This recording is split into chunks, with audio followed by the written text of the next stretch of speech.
어, 여러분, 여러분들은 기독교를 한마디로 정의한다면 무엇이라고 정의할 수 있겠습니까? 주변에서 여러분 주변에서 너 교회 다니지? 교회 다녀. 너 기독교인이지? 기독교인이야. 그럼 기독교가 뭐야? 라고 묻는다면 여러분들은 기독교는 뭐라고 정의하시겠습니까? 기독교를 정의할 수 있는 단어는 여러 가지 단어들이 있을 것 같아요. 근데 기독교를 정의할 수 있는 기독교가 무엇인지 가장 잘 표현하는 단어 중에 하나는 선물이 아닐까 싶습니다. 선물. 기독교는 선물이라는 의미로 정의할 수 있을 것 같아요. 교회 나오면 우리가 제일 많이 듣는 단어가 뭐죠? 교회 나왔을 때 제일 많은 사람들이 이야기하는 거. 은혜죠, 은혜. 은혜 받았다, 은혜 받아라, 은혜가 좋다. 근데 이 은혜라는 단어는 어떤 의미가 포함되어 있냐면 자격 없는 자에게 거저 주는 것, 자격 없는 자에게 공짜로 주는 것이라는 의미가 담겨져 있습니다. 다른 표현을 하면 은혜라는 단어에는 선물이라는 개념이 담겨져 있어요. 오늘 우리가 함께 읽은 본문에 보면 이렇게 되어 있어요. 그 아들을 주셨고라고 되어 있어요. 한 아들을 주셨고, 한 아들을 보내셨다, 한 아들이 태어났다, 한 아들이 왔다가 아니라 한 아들을 주셨다라고 표현되어 있어요. 이 주었다는 건 기부, 선물이라는 의미예요. 기독교를 정의할 수 있는 단어는 여러 가지가 있습니다.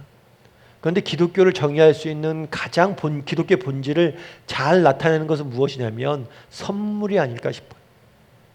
오늘 이 선물의 의미에 대해 좀 살펴보길 원합니다. 정말 왜 하나님께서 그 아들을 주셨다라고 표현했는지, 이 선물이 갖는 의미가 무엇인지 여러분과 함께 나누고 또 선물을 함께 누릴 수 있는 사람들이 되었으면 좋겠습니다. 첫 번째로 살펴보길 원하는 것은 2절 말씀이에요. 2절 말씀 우리가 함께 읽진 않았지만 함께 다시 읽어보았으면 좋겠습니다. 같이 2절 말씀 읽도록 하겠습니다. 흑암에 행하던 백성이 큰 빛을 보고 사망의 그늘진 땅에 거주하던 자에게 빛이 비추도다. 아들을 주셨다. 아들을 선물로 주셨다. 이전에 전제된 게 있어요. 그건 뭐냐면 이 선물을 누구에게 줬냐는 거예요. 이 선물을 누구에게 줬어요? 백성과 사람들에게 주셨어요. 그런데 이 백성과 사람들에 대해서 그냥 백성과 사람에게 줬다라고 표현하지 않고 수식을 붙입니다.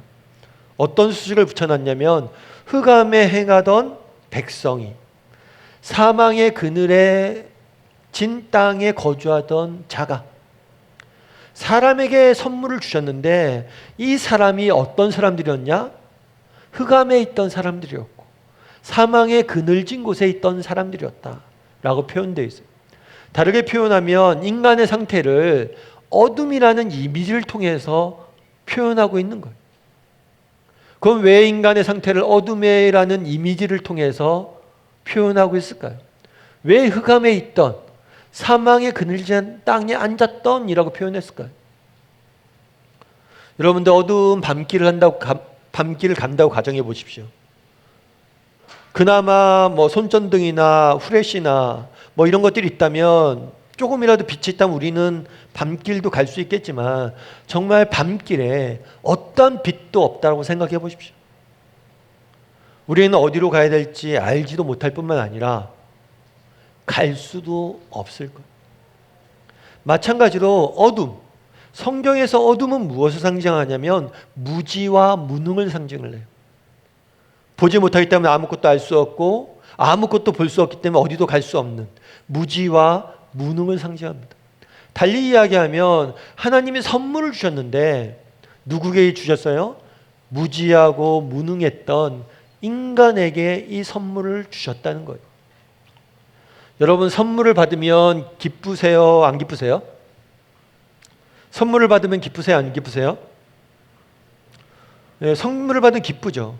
그런데 선물을 받았을 때 우리가 기쁜 이유가 있어요.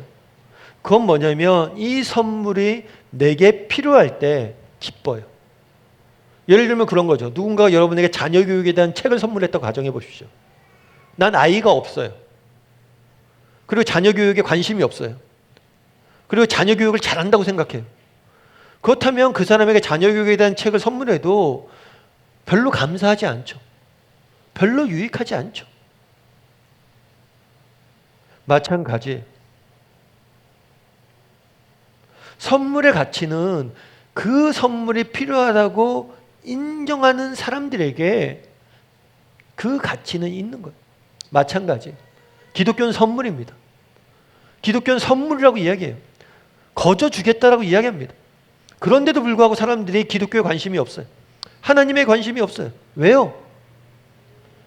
필요하다고 생각하지 않기 때문이에요.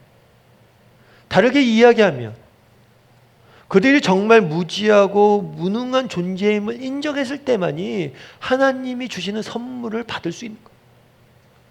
왜 사람들이 하나님이 주신 선물을 못 받습니까? 무지하고 무능하고 정말 하나님이 필요하다고 그들은 생각하지 않기 때문이에요. 필요 없는 선물을 받을 사람들은 없겠죠. 여러분들은 어떻습니까? 정말 인간이 무지하고 무능한 사람이라고 생각합니까? 인간이란 정말 오늘 본문에 나와 있는 것처럼 흑암에 거주하고 행하고 어둠 가운데 행하고 사망의 그늘진 땅에 거주하던 자가 바로 인간임을 인정하십니까? 왜 하나님이 선물을 주셨다라고 얘기했는데 우리 안에 기쁨이 없습니까? 우리가 어떤 존재인지를 모르는 거예요.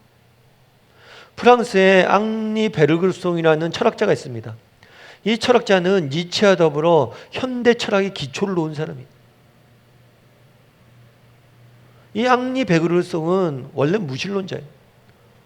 그리고 철학을 통해서 많은 사람들을 진리 가운데 인도하기 위해서 노력했던 사람이죠.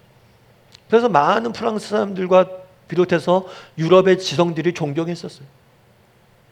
그런데 일본의 한 철학자가 이 프랑스에 있는 베르그송을 만나서 이런 질문을 했어요. 어떤 질문을 했냐면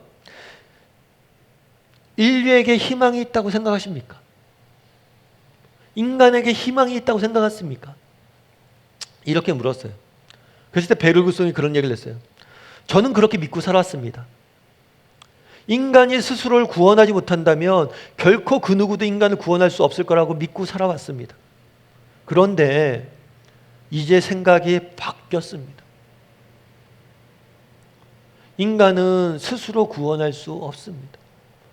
인간은 더 끔찍한 일들을 저지를 수 있는 존재임을 깨달았기 때문입니다. 원래 인간이 스스로를 구원할 수 있다고, 인간의 지성과 이성이 발달하고 정말 인간 문명이 발달하면 인간은 스스로를 구원할 수 있다고 믿었어요. 그런데 세계대전을 경험한 다음에 이 사람이 그거에 대해서 근본적인 의문을 제기한 거예요. 인간은 스스로 구원할 수 없다. 인간은 소망이 없는 존재라.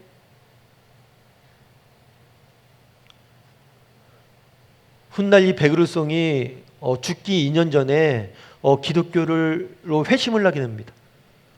그런데 자신이 회심한 사실이 알려지면 많은 사람들의 주목을 받고 남은 여생을 평온히 못 살 것 같아서 숨겨달라고 이야기해요.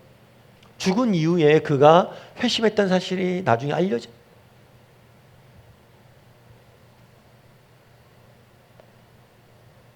여러분, 우리는 어떻습니까? 하나님 없이 정말 인간이 스스로 정말 구원할 수 있다고, 인간 스스로에게 희망이 있다고 생각하십니까? 기독교는 선물입니다. 하나님께서 오늘 우리에게 선물을 주셨다라고 이야기합니다. 그런데 왜 사람들이 선물에 대해서 관심이 없습니까? 우리가 이 선물이 필요하다고 인정하지 못하기 때문에. 다르게 얘기하면 인간이 얼마나 무능하고 정말 무지한 존재인지를 모르기 때문이에요. 우리가 아무리 많은 지혜가 있어도, 아무리 많은 것들 가지고 있어도, 많은 것들 이루어도 인간의 능력이라는 것이, 인간의 지혜라는 것이 얼마나 연약한 것인지를 깨달아야 되는 것.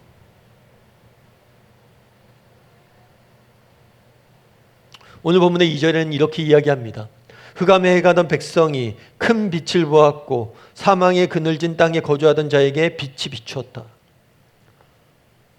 어둠 속에 읽는 인간에게 빛이 비추었다라고 이야기해요. 조금 더 다르게 표현하면 하나님의 주신 선물은 무엇이냐? 빛이에요. 하나님이 정말 어둠 속에 있던 인간에게 주었던 선물, 이 선물이 무엇인지를 알려주기 위해서 사용한 이미지가 빛이. 그럼 왜 빛이란 이미지를 사용했을까요? 예수님도 이 땅에 오셔서 내가 세상의 빛이다 라고 이야기를 했습니다.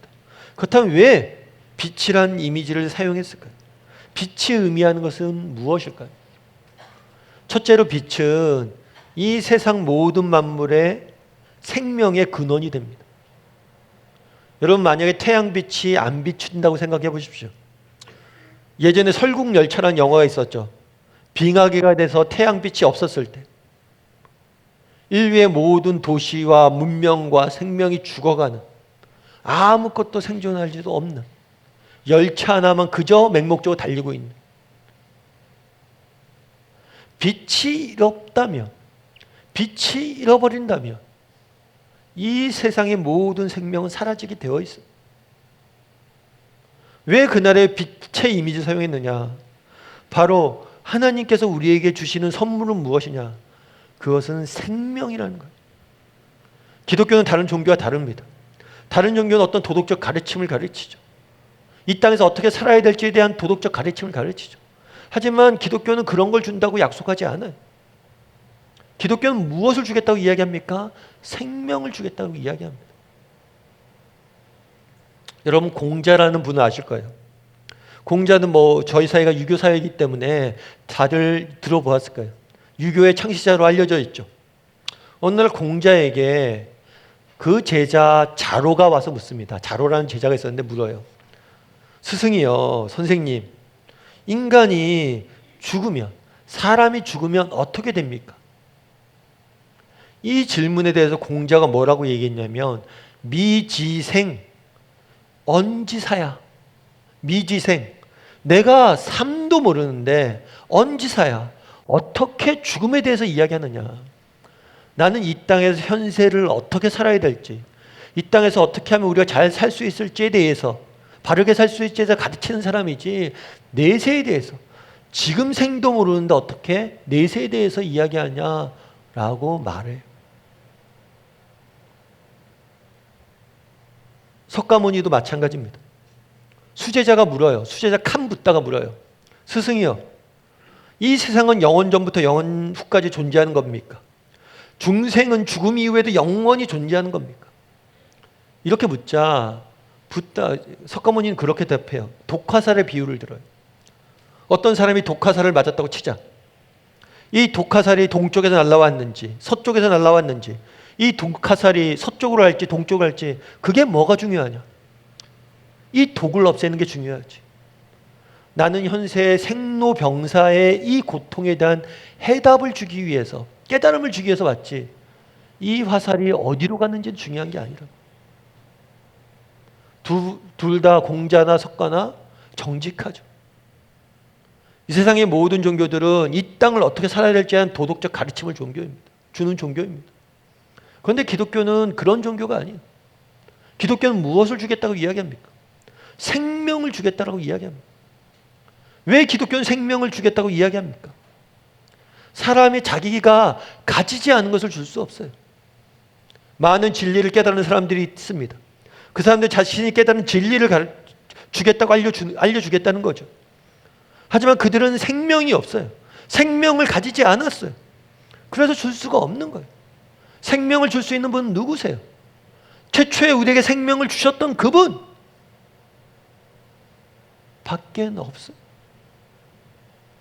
그래서 기독교는 단순히 도덕적 가르침이다, 진리가 아니라 무엇을 주는 겁니까? 생명을 주는 거예요.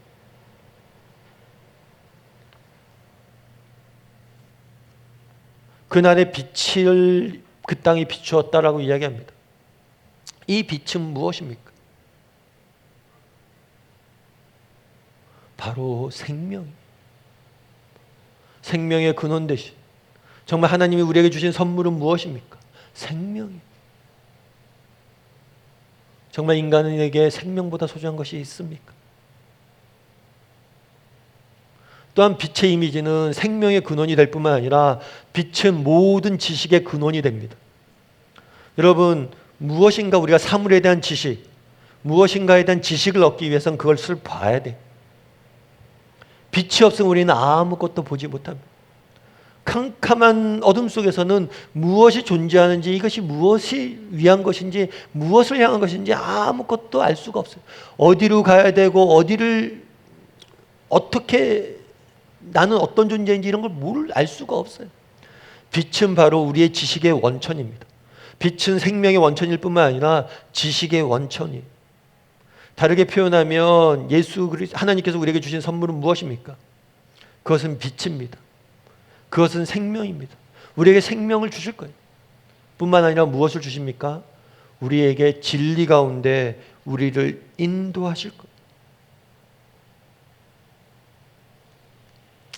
거예요. 샤르트르라는 철학자가 있어요.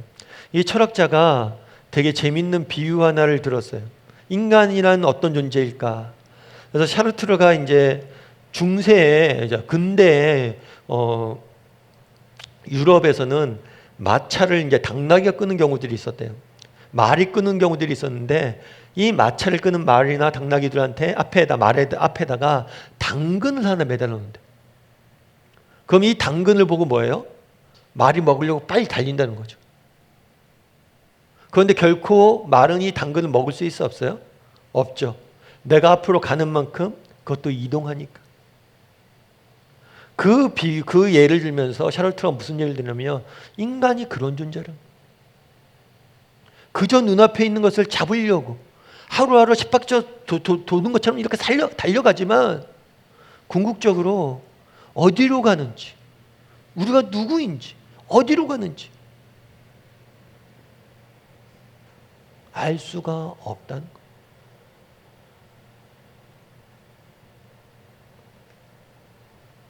어두운 가운데 의자 하나가 놓여 있다고 해서 가정해 보십시오. 이 의자가 왜 여기에 놓여 있고, 이 의자는 무엇을 해야 되고, 이 의자는 왜 그곳에 있냐는 거예요. 정말 그것들을, 왜 의자가 존재하고 왜 의자는 무엇을 해야 되는지를 알기 위해서는 그 의자를 만든 사람을 만나야 된다는 거예요.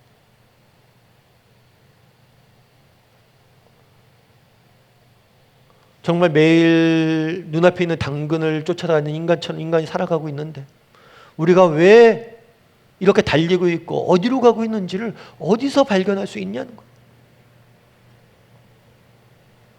우리를 지으신 분을 만나야 된다는 거예요. 그날에 왜 하나님이 우리에게 주신 선물을 빛에 비유했습니까? 하나님이 우리에게 주시고자 하는 선물의 본질은 무엇입니까? 그것은 생명입니다.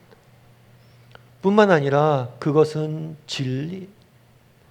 우리가 왜 이 땅에 살며 어디로 가고 있으며 궁극적으로 우리의 인생의 끝날에 무엇을 기다리는지 알려주고, 왜 이 세상에 우리가 존재해야 되는지를 깨닫게 해주는 것, 진리 가운데 인도해 주는 것, 그것이 바로 하나님 우리에게 주신 선물인 것. 최근에 제가 기사 하나 읽었는데, 되게 이렇게 기사가 되게 이렇게 눈에 띄더라고요. 눈에 띈 게 뭐냐면, 이 기사에는 누구에 대한 기사냐면 신영균이라는 배우에 대한 기사예요. 근데 제가 이 배우가 있는지 이 기사를 보고 처음 알았어요. 그래서 기사 내용을 쭉 보다 보니까 되게 초창기에, 그러니까 저희 윗세대들이겠죠. 되게 유명했던 영화 배우였대요. 빨간 마우라 뭐 이런 영화 같은 데 출연했던. 그래서 수십 편을 출연했다고 그러더라고요. 그래서 이게 되게 유명한 배우구나 라고 해서 놀랐어요. 그런데 원래 이 사람은 의사였어요. 의사였는데 배우의 길을 걷게 된 거죠. 배우가 하고 싶어서. 아내가 말리기도 많이 말렸다고 합니다. 그런데 배우였다는 사실에 대해서 놀랐고, 또 한 가지는 이 사람이 재산이 되게 많다는 거에 놀랐어요. 재산이 한 900억 정도 된다고 그러더라고요. 배우가 이렇게 돈을 많이 했나? 그랬더니 뭐 배우만 해서 돈 번 건 아니고, 이 사람이 이제 배우에서 번 돈 갖고 명보극장도 사고 이렇게 해서 조금 자산이 많아진 것 같아요. 그래서 이 배우가 있다는 사실을 놀랬고, 이 배우가 이렇게 재산이 많다는 사실을 놀랐어요. 근데 또 한 가지 기사를 또 놀란 건 뭐냐면, 이 자기가 가진 전 재산을 사회에 환원하기로 했대요. 그래서 영화 발전을 위해서 명보국장도 영화 발전 그 재단에게 저 환원하고 다 환원한 거예요. 자식 전 재산. 되게 좋은 사람이구나 이런 생각이 들었어요. 좀 기사를 봤죠. 이 사람 왜 이렇게 했을까? 왜 이렇게 했을까? 근데 기사 말미에 그런 얘기가 있더라고요. 이 사람이 마지막으로 이렇게 얘기하는 게 그런 얘기를 하는 거예요. 어차피 제가 이 땅의 삶이 마치면 가져갈 거는 성경책 한 권밖에 없습니다. 성경책 하나만 관에 넣어주시면 됩니다.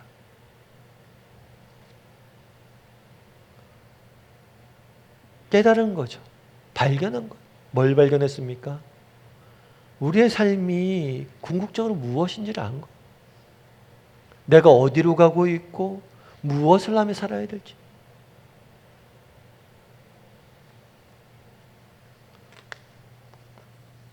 많은 사람들이 정말 이 땅의 것들에 매여서 마치 당근을 쫓는 말처럼 잡히지도 않을 것 허상을 향해서 끊임없이 달려가고 있지만 궁극적으로 우리가 어디를 가야 되는지 안 거예요.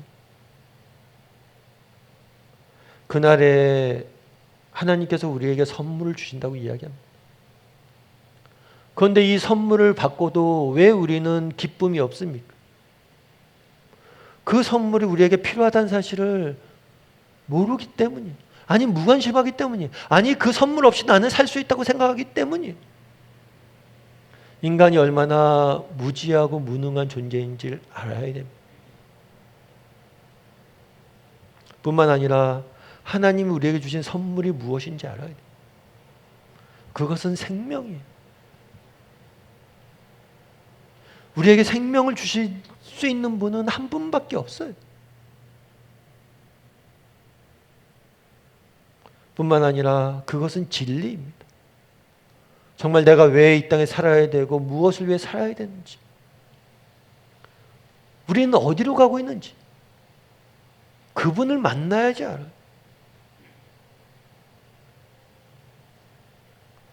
바라기는 우리 다음의 식구들이 정말 우리의 생명 되시고 진리 되신 그 하나님이 주신 선물을 정말 소유할 줄 아는 저와 여러분이 되기를 주님의 이름으로 소원합니다. 두 번째로 살펴보길 원하는 것은 한 아기가 우리에게서 나고예요. 6절 말씀을 한번 같이 읽어보도록 하겠습니다. 이는 한 아기가 우리에게서 낳고 한 아들을 우리에게 주신 바 되었는데 그의 어깨에는 정사를 메었고 그의 이름은 기묘자라 모사라 전능하신 하나님이라 영존하시는 아버지라 평강의 왕이라 할 것임이라. 하나님께서 그 아들을 우리에게 주셨어요. 선물로 주셨어요. 그런데 한 아들을 주셨다, 우리에게 주셨다라고 되어 있는데 그 전에 뭐라고 표현하냐면 한 아기가 우리에게서 났다 라고 표현해요. 왜 한 아들을 주셨다, 아들을 우리에게 선물하셨다 라고 표현했을까요? 그리고 왜 한 아기가 났다라는 표현을 썼을까요? 우리가 여기서 알 수 있는 게 있어요. 하나님께서 우리에게 선물을 주셨습니다. 선물을 주셨는데 그 선물이 뭐예요? 그 선물이 어떤 도덕적 가르침이나 어떤 생활 지침이나 방침이 아닌 그 선물은 누구냐면 예수님입니다. 달리 이야기하면 그 선물은 한 인격이에요. 인격을 선물로 주신 거예요. 하나님의 아들을 우리 가운데 보내신 거예요. 어떤 답이 아니라 무엇을 주신 거예요? 사람을 우리에게 주신 거예요. 정말 우리에게 생명을 주시고 우리를 진리 가운데 인도하실 한 사람을 우리에게 주신 거예요. 하나님이 주신 선물의 본질은 인격에 있어요. 그런데 특별히 이 한 사람을 보내셨는데 이 사람이 어떻게 났다고 그랬어요? 아기로, 아이로 이 세상에 태어났다라고 이야기합니다. 왜 아기가 났다, 아기가 태어났다, 아기로 났다는 사실을 강조할까요? 아기 하면 여러분들은 어떤 생각이 떠오릅니까? 아이 하면 어떤 생각이 떠오릅니까? 아이 하면 너무 이쁘죠. 천진난만하고 너무 사랑스럽고 너무 아기 하면 보기 좋습니다. 그런데 동시에 아기는 무엇의 상징이냐면 무능과 무지의 상징이에요. 아이 혼자 태어났다고 생각해 보십시오. 누가 돕는 사람이 없다면, 부모가 그를 먹이지 않는다면, 그를 돌보지 않는다면 단 하루도 아기 혼자 살 수가 없어요. 뿐만 아니라 아기가 태어났다고 해보십시오. 정말 부모가 그에게 부모인지를 알려주고 정말 그에게 무엇인가를 알리라도 알려주지 않는다면 그는 부모가 존재하는지 자기가 누구인지 아무것도 알 수 없어요. 아기는 무능하고 무지한 존재를 상징하는 거예요. 다른 표현으로 하면 그날에 아기가 태어났다라고 이야기합니다. 다르게 표현하면 이런 거겠죠. 하나님께서 그 아들인 예수님을 이 땅에 우리에게 선물로 주셨어요. 그런데 그 예수님은 어떤 존재로 태어난가요? 아기로. 달리 이야기하면 무능하고 무지한 존재로 이 땅에 태어난 거예요. 다르게 이야기하면 어둠 속에 있던 인간, 그 인간이 누릴 수밖에 없었던 무지와 무능 가운데 스스로 갇힌 거예요. 스스로 그 가운데 들어와서 그 가운데 갇힌 거예요.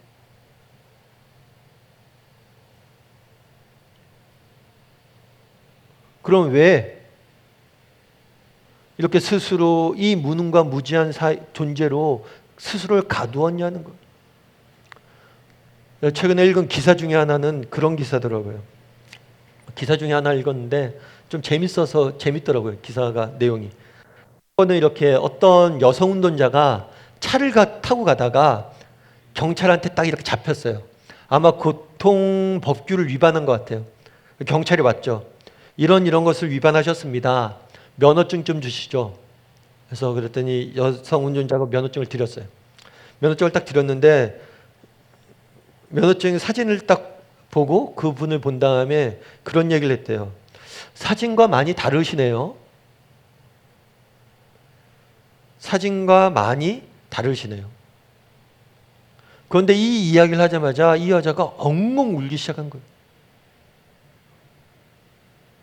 이 경찰관도 당혹스러웠죠. 내가 너무 무례한 얘기를 했었나? 왜 이렇게 울지? 그런데 나중에 알아보니까 이 여자가 운 이유가 있어요.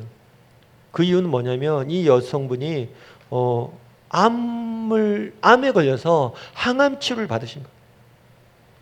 그러다 보니까 머리도 빠지고 얼굴이 많이 상한 거죠.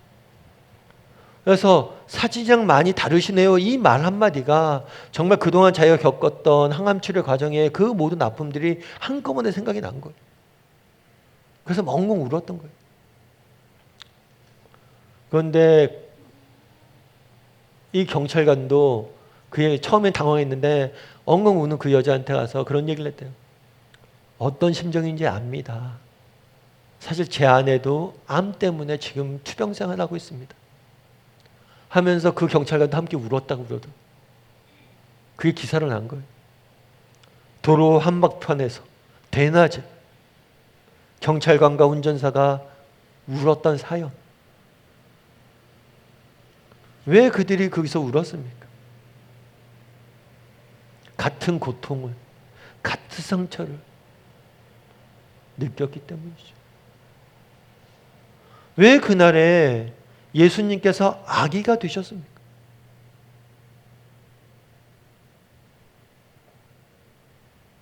왜 아기가 낫다라고 하나님이 선물을 주셨는데 왜 아기를 선물로 주셨습니까?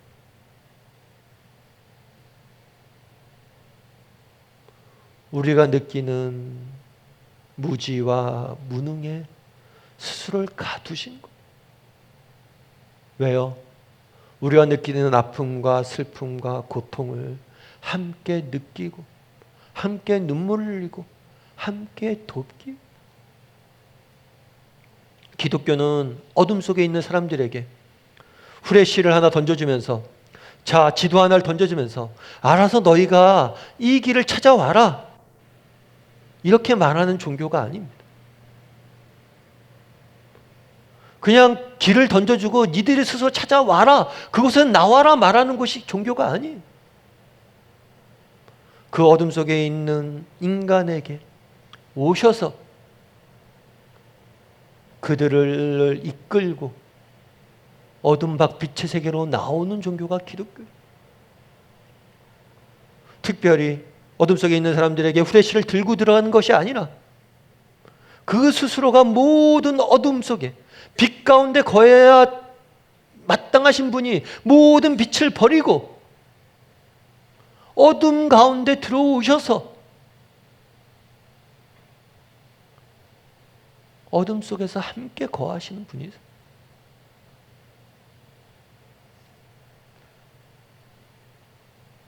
바라기는 정말 이 하나님의 마음을 알았으면 좋겠습니다. 정말 우리의 아픔을 알고 정말 우리의 아픔을 함께 느끼고 함께 울며 우리에게 참된 생명과 진리 가운데 인도하시려는 그 하나님의 마음을 알았으면 좋겠습니다. 오늘 본문의 7절에는 이렇게 말합니다. 7절 말씀 같이 한번 읽어보았으면 좋겠습니다. 그 정사와 평강의 더함이 무궁하며 또 다윗의 왕자와 그의 나라에 군림하여 그 나라를 굳게 세우고 지금 이후로 영원히 정의와 공의로 그것을 보존하실 것이라. 만군의 여호와의 열심히 이를 이루시리라. 만군의 여호와의 열심히 이를 이루시리라. 하나님이 오늘도 무엇을 한다는 겁니까? 열심히.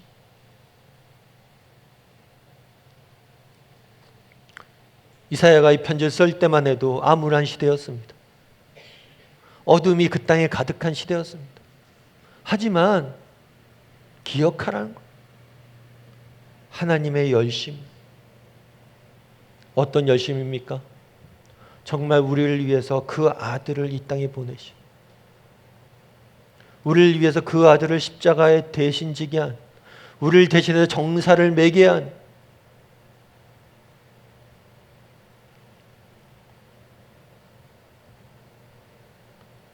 그 하나님의 열심. 바울은 신약에서 이렇게 이야기하죠. 그 아들을 아끼지 아니하시고 내어주시니가 어찌 그 아들과 함께 모든 것을 주시지 아니하겠느냐. 그날에 하나님께서는 자기 아들을 우리에게 선물로 주셨습니다. 그것은 하나의 보증입니다. 내가 아들까지 줬는데 너희에게 무엇을 아끼겠느냐. 바라기는 우리 다음의 식구들이 이런 하나님의 마음과 열심을 알았으면 좋겠습니다. 정말 우리를 사랑하시고 우리와 함께 눈물을 흘리기 위해서 이 땅에 내려오신 예수님, 정말 그 아들까지 아니하시고 우리를 위해서 내어주신 하나님의 그 사랑과 열심, 우리를 향하신 그 하나님의 열심, 그것을 바라봄으로 정말 이 땅에서 정말 믿음을 갖고 걸어갈 줄 아는 저와 여러분이 되기를 주님의 이름으로 소원합니다.